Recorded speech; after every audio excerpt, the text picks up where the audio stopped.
¿Tienes o conoces a alguien que tiene diabetes mellitus? La diabetes mellitus es una enfermedad bastante frecuente a nivel mundial y se considera como una de las epidemias del siglo XXI. Se estima que alrededor de 425 millones de personas padecen esta enfermedad. En México representa la tercera causa de mortalidad después de los problemas del corazón. Anteriormente, esta enfermedad ocupaba la segunda causa de muerte. Sin embargo, con la llegada del COVID-19, esta enfermedad se desplazó hacia la tercera posición. La diabetes mellitus es una enfermedad crónica que se caracteriza porque nuestro páncreas no es capaz de producir insulina, o en el otro caso, que nuestro organismo no es capaz de utilizar de manera eficaz la insulina producida, lo que se traduce como un aumento de los niveles de glucosa en sangre, o como es popularmente conocido, el azúcar en la sangre, lo que nos provoca un estado de hiperglucemia. Pero, ¿qué es la insulina? La insulina es una hormona generada por las células beta del páncreas, y esta hormona se encarga de controlar los niveles de glucosa en sangre, es decir, permite a las células utilizar la glucosa como una fuente de energía. Y se preguntarán, ¿cómo es que nuestro cuerpo utiliza la glucosa? Bueno, cuando comemos y digerimos los alimentos, gran parte de estos se van a convertir en glucosa. Esta glucosa va a pasar al torrente sanguíneo. Una vez que se encuentre ahí, los niveles de glucosa van a ser detectados y el páncreas se va a encargar de liberar insulina. Esta insulina va a tener una función de llave, la cual se va a unir a las células, y al unirse a la célula, esto va a hacer que se abra para que pueda entrar la glucosa, y de esta manera la célula la utilice como una fuente de energía. Pero, ¿qué sucede en la diabetes? Bueno, tenemos dos escenarios posibles. El primero de ellos es que el páncreas no es capaz de producir insulina, y el segundo caso es que la cantidad de insulina producida no es eficazmente aprovechada por el organismo. En cualquiera de los dos casos, la insulina no es capaz de lograr abrir la célula para meter glucosa, por lo tanto los niveles de glucosa en sangre se elevan. Actualmente, la Asociación Americana de Diabetes establece que existen 4 diferentes tipos de diabetes, siendo la primera de ellas la diabetes tipo 1. Esta está representada por el 5 al 10% de los casos totales. Se caracteriza por la destrucción de las células beta del páncreas por el propio sistema inmunitario. Este tipo de diabetes se presenta sobre todo en niños y en adolescentes. Sin embargo, no se excluye a los adultos en un futuro. El segundo tipo es la diabetes tipo 2. Esta es la más frecuente y representa hasta el 90% de los casos. Está muy relacionada con la obesidad y el sedentarismo, y se caracteriza porque existe una resistencia a la insulina, es decir, que las células no aprovechan adecuadamente la insulina producida. El tercer tipo es la diabetes gestacional. Esta se suele presentar entre el segundo y tercer trimestre del embarazo en mujeres que no habían tenido un diagnóstico previo de diabetes. Sin embargo, este tipo de diabetes suele desaparecer después del parto, aunque aquellas mujeres que hayan padecido de diabetes gestacional corren un mayor riesgo de desarrollar diabetes mellitus tipo 2 en un futuro. Y el cuarto tipo es otros tipos específicos de diabetes. Estos están asociadas a otras causas, como pueden ser los medicamentos, o que están asociadas a otras enfermedades. Es importante mencionar que la diabetes no siempre va a manifestar síntomas desde el inicio. Es por ello que se le conoce como el asesino silencioso. De acuerdo con ello, muchas personas pueden vivir durante años antes de detectar que padecen esta enfermedad. Si usted reconoce alguno de los síntomas que estoy por mencionar, no dude en acudir a su clínica más cercana para que reciba un diagnóstico y un tratamiento adecuado que le permita tener a futuro una vida digna, con calidad, y que le evite tener complicaciones. El primer síntoma es la poliuria, es decir, es el aumento de la excreción del volumen de orina por arriba de los valores normales por la edad, es decir, la persona orina más. Esto se debe a que existen valores altos de glucosa en sangre, y por ende los riñones se comprometen a excretar más. Esto a la larga pues resulta en complicaciones para los riñones, que terminan por excretar glucosa por la sangre.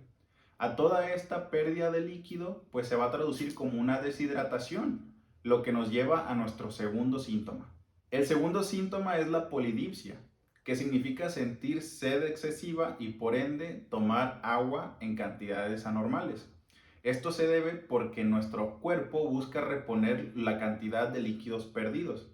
Sin embargo, al momento en que nosotros intentamos reponer esos líquidos, bebemos de manera excesiva y por ende terminamos orinando de manera excesiva, lo que se convierte en un círculo vicioso.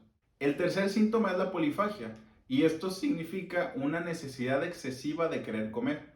Esto es secundario al hecho de que las células no están percibiendo glucosa dentro de ellas. Esto porque se encuentra en el torrente sanguíneo y la insulina no es capaz de meterla adentro de las células. El cuarto síntoma es la pérdida de peso. Y se preguntarán, ¿por qué la pérdida de peso si la persona come más?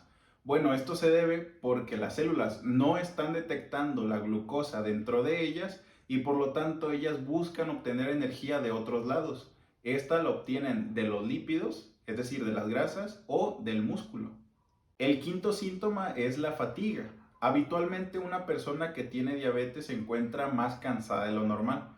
Esto se debe a que sus células no están detectando la glucosa dentro de ellas, es decir, no tienen energía. Además de ello, la persona al presentar poliuria pues tiende a estar deshidratada por la pérdida de líquido y estos dos factores contribuyen a que la persona se sienta cansada. El sexto síntoma es la visión borrosa. Se sabe que los altos niveles de glucosa en sangre extraen líquido de los tejidos y los ojos no son una excepción. Estos extraen líquido de los cristalinos y la función principal de los cristalinos es el enfoque de la visión. El séptimo síntoma es la curación lenta. Se sabe que los altos niveles de glucosa producen alteraciones en los vasos sanguíneos y por lo tanto van a producir alteraciones en el flujo sanguíneo, que es justamente donde viajan las células encargadas de reparar y también de combatir agentes patógenos.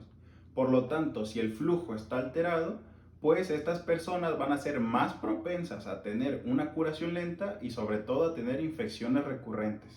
El octavo síntoma son las parestesias. Esto se debe a que los altos índices de glucosa en la sangre pueden llegar a producir alteraciones en los nervios, lo que va a provocar que pueden llegar a sentir hormigueos tanto en las manos como en los pies, de igual forma pérdida de la sensación o inclusive llegar a sentir ardor tanto en manos como en pies. Y el último y noveno de los síntomas es la acantosis nigricans. Esta se caracteriza por el oscurecimiento de algunas zonas como los pliegues o los puntos de presión y es característico de la resistencia a la insulina. Dentro de las principales complicaciones que encontramos en la diabetes, la primera de ellas es la neuropatía diabética. Como anteriormente he mencionado, los altos niveles de glucosa pueden llegar a producir alteraciones en los nervios y en los vasos sanguíneos. Esto combinado nos puede llegar a producir úlceras que pueden llegar a infectarse y esto puede terminar en una amputación. Como segunda complicación encontramos la retinopatía diabética, que esta es una de las principales causas de ceguera, ya que los altos niveles de glucosa en sangre producen daño en los vasos sanguíneos y los vasos sanguíneos más pequeños los vamos a encontrar en la retina, por lo que nos pueden llegar a producir una ceguera. Además de que la diabetes se encuentra dentro de las principales causas de insuficiencia renal. Dentro de los principales factores de riesgo de contraer una diabetes mellitus encontramos el sobrepeso y la obesidad, el sedentarismo, el tabaquismo, antecedentes heredofamiliares y en casos más particulares aquellas mujeres que presentaron diabetes gestacional o aquellas mujeres que padecen del síndrome de ovario poliquístico.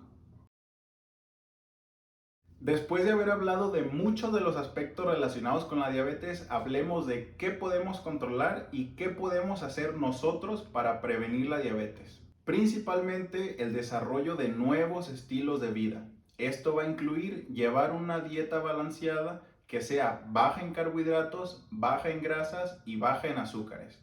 De igual forma, realizar actividad física todos los días por al menos 30 o 40 minutos. Mantener un peso ideal o evitar subir de peso y finalmente evitar el tabaquismo. Eso fue todo por el video de hoy. Denle like, compártanlo y suscríbanse al canal, eso me ayudaría a crecer mucho. Y no lo olviden, cuide su salud. Es muy importante.